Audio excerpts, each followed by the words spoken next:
Hi, friends. Okay, so I've been sitting here pondering and doing some thinking. And I am going to give you guys a couple of things. So, all of my good homegirls and homies that's under 35, because I just turned 35 yesterday. Here are some things that I either have done the work to realize or that I know that I'm taking into 35. I do have notes over here, so if you see me looking over here, that's what I'm doing. The first one is that peace is worth more than attention. I have told my story on here a few times, and I felt very neglected and not paid attention to as a child, and it caused me to perform for people's acceptance or love or what have you. And as many of you know, I just left an 8-year relationship, and I definitely don't want, if the attention is going to cost me my mental health, I don't want it. I don't really like attention anyway, but your peace is worth way more than your attention. I am no longer entertaining people just to have someone in my corner. I'm a Gemini. I don't really like people around me anyway, but that's probably one of the biggest lessons that I have learned this far. To segue into that, the next one is not everybody deserves access to you. Just because people like you or people are kind to you doesn't mean that you have to open the door to your energy for them.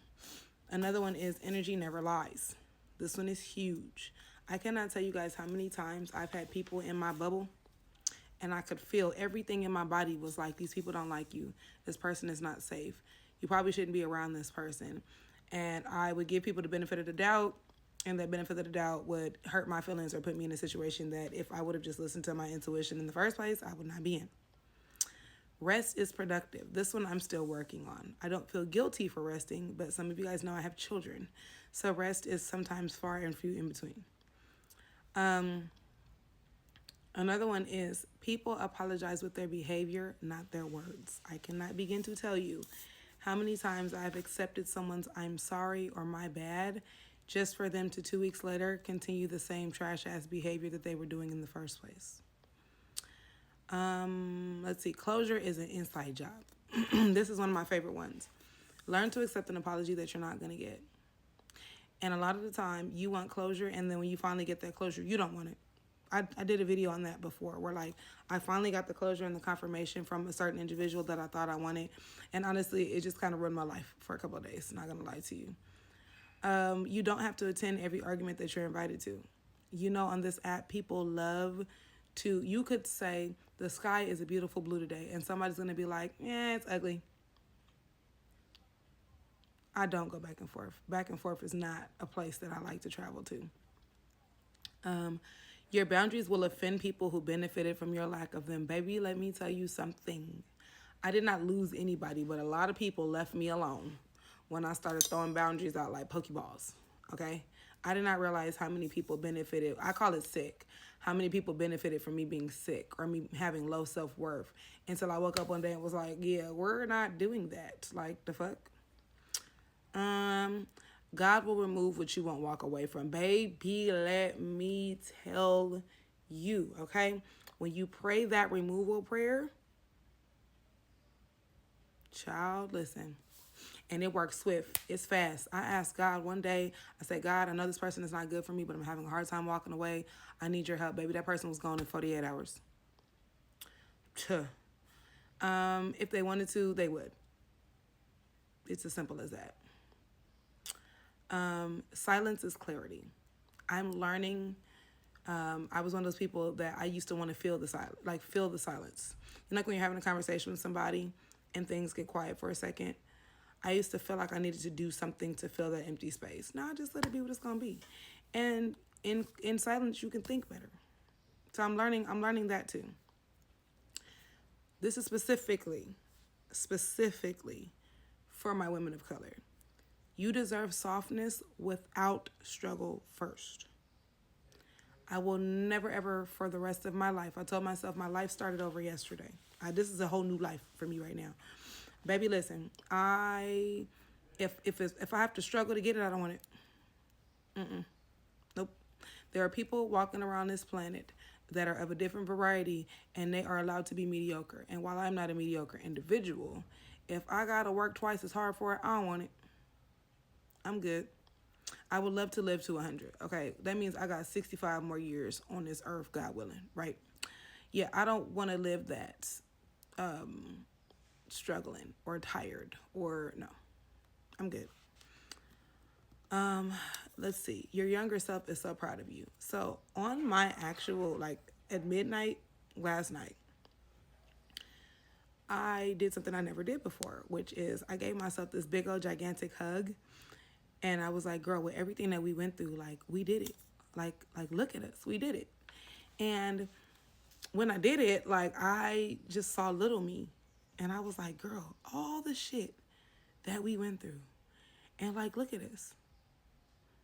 I can honestly say that, like, I used to be, lonely as because I was neglected as a child, right? Like, I'm so in love with me, and it's such a beautiful feeling. Like, I'm so in love with me to the point where, like, anything that doesn't match what I got going on in my bubble, it can't come in my bubble. That's just, it don't work for me. Like, you're cool, you can be who you are in your bubble, but you can't merge your bubble with mine if it's full of shit. Sorry. Oh, a big one. 85% of what we worry about actually never happens. This was a big one for me too, because at some point in my life, I developed this really terrible, like, bout of social anxiety and just overall anxiety in general. And I would worry about all of the things that could go wrong, or my social anxiety would cause me to feel like I would walk in a room and everybody was judging me. And I had to realize that everybody and their mama has their own things going on. We're all in our own heads. So nobody's even worried about you like that. Let's see, what else? That thing that you are avoiding is probably the thing that you need to do the most. It's not even procrastination at that point. It's just one of those, like, you got to take that leap. And what are you afraid of? Because once you get over that hump, you're like, well, what the hell took me so long? I will tell you that when it came to my previous relationship, that was really one of those things where, like, when I left, and there's no shots at bro, but when I left, it was just kind of like, what the fuck took me so long? And then at one point I had left and came back. So the second time around, when I finally said, okay, no, I can't do this anymore, it was just like, why did we... Okay. So a big part of me was learning me and learning where those attachment styles came from, because deep down in my spirit, I knew that certain situations and certain people were not for me, but I would hold on to them anyway. Let's see, prioritizing self-care. That sounds cliche, but it's really true. Like, you got to take care of you. I'm a mom. I know for us moms, it gets tough sometimes. And we tend to sacrifice ourselves. And when I think about the way I was walking around here looking about 2-3 months ago, I looked tired. I looked beat up. I looked like these kids are winning.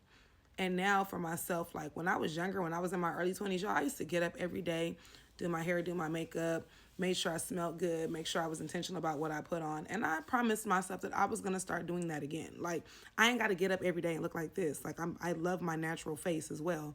But the big thing for me was just making sure that every day when I got up, I sewed into myself intentionally. And when I started to do that, I started to notice the world treating me the way they did used to treat me, in a positive way. Let's see, if you want something, ask for it. We'd be so afraid to say, I desire this, or I deserve that raise, or whatever it is.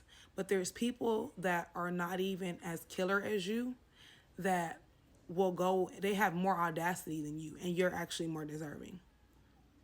And I've noticed that the more I open my mouth and I say what I need, or what I desire, or what I will and won't tolerate, the world adjusts to me now.